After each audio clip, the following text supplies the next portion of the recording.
Good afternoon, everybody. Uneducated Economist here. So I got a couple of YouTube videos I want to share with you guys. One of them is from Gammon, and this is a video talking about the deflation that I feel is coming to the economy, and something that I have been talking about pretty much since the quantitative easing started up. Gammon does one of his great whiteboard videos where he really breaks down the deflationary possibilities that's going to come from the monetary tightening coming from the Federal Reserve.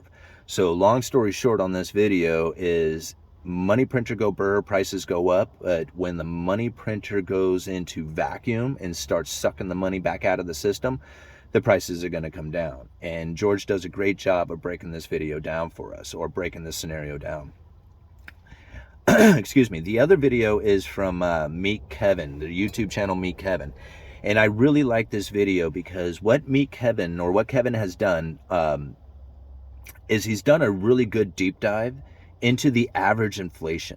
And this is something that I don't think a lot of people have taken into consideration. And it's something that I said that is part of the Federal Reserve strategy and that most economists and most investors out there are not looking at. And I really have to thank Kevin because he did a great job of really kind of bringing together all the evidence that he could find about average inflation and trying to come up with how the Federal Reserve is coming up with this average inflation rate.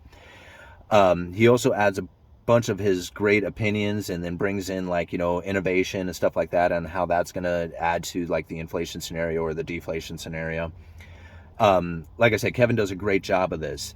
The only thing I can honestly say about the video, though, is that Kevin says nobody's talking about this, and I've been talking about average inflation rate pretty much for the last 2-3 years, pretty much since I read that speech, Monetary Policy for a Low Neutral Interest Rate World, where John Williams was actually talking about the average inflation rate inside of that speech, and now they really needed to institute that into the economy.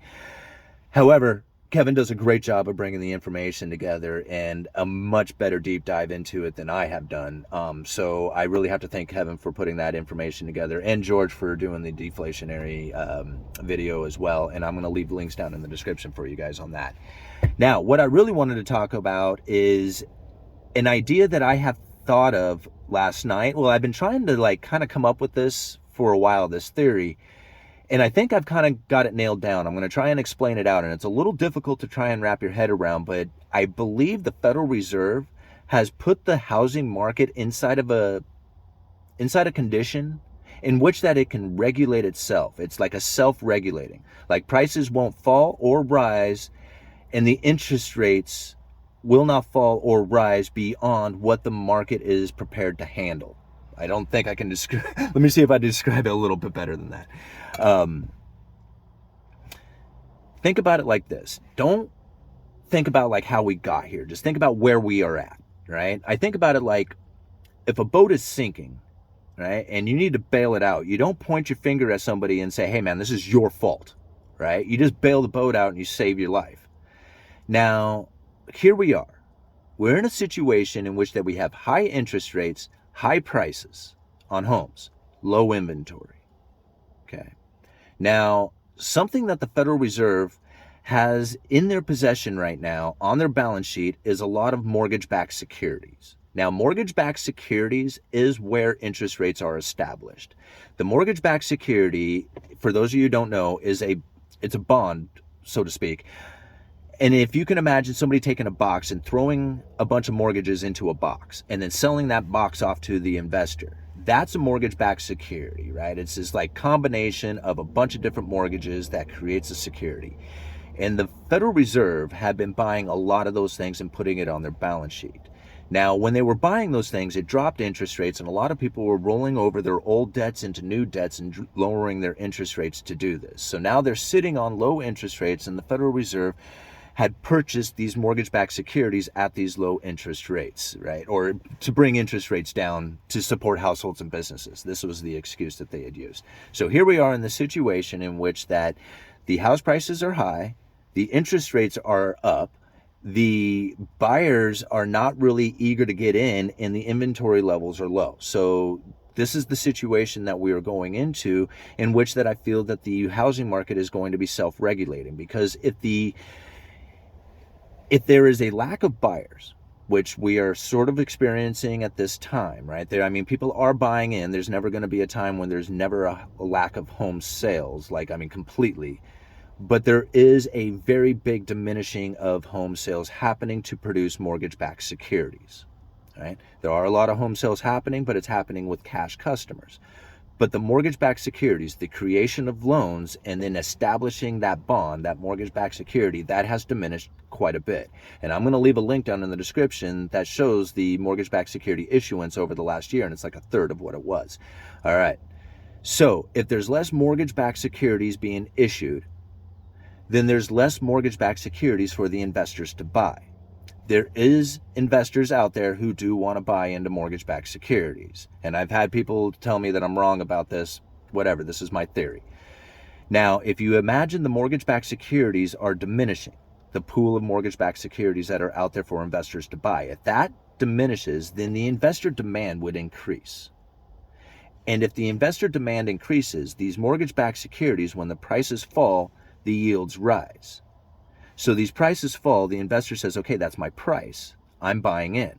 When they buy into it, the yields stop rising, right? Because that's the support for the market. And if the yields stop rising, then that is going to show inside of the mortgage market like we are experiencing today. As the Federal Reserve is lifting the interest rates, the mortgage market and the mortgage rates seem to be going flat. They go up and down. There's a little variation to it, but it's not like working in lockstep with the Fed funds rate. It's pretty much going sideways. And in some cases, it actually comes down. So as that pool of mortgage-backed securities diminishes, eventually the investor says, okay, that's my price. I'm buying in.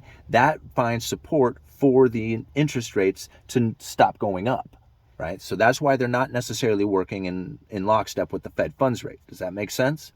Right? So as less mortgages are being written, then the pool of mortgages for the investor to buy, because they want to buy those mortgage-backed securities, if there's less of them, then the demand for mortgage-backed securities increases and the price stops falling.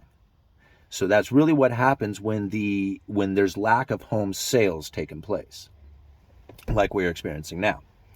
Okay, so if there's a lack of home sales, eventually the prices begin to come down. If the prices begin to come down, which they will, the buyer is eventually going to say, okay, that's it. I'm in. I've been waiting for the prices to come down. And even though the interest rates are high, that's okay. I'm buying in because the prices have come down and they have met my capabilities now. So if that begins to take place, then they're going to start taking out loans, creating mortgage-backed securities, which is then going to start adding to the pool of mortgage-backed securities that is out there.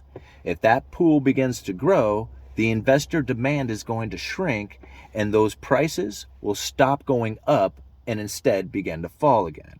If those prices begin to fall, the interest rates will rise. You see what's happening here? So if the housing market picks up and starts heating up and more houses get to start selling, the interest rates are going to begin to rise as the pool of mortgage-backed securities begins to increase. If the housing market slows down and cools down, then the mortgage-backed securities begins to decrease and the interest rates begin to fall, then supporting the falling prices of the housing market. Did I say all that right? I think I got it. The housing market is going to be self-governing. The Federal Reserve doesn't have to do anything.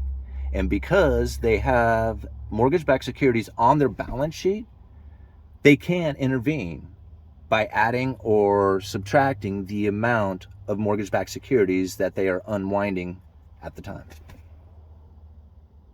I think I got this. Uneducated Economist. You guys let me know.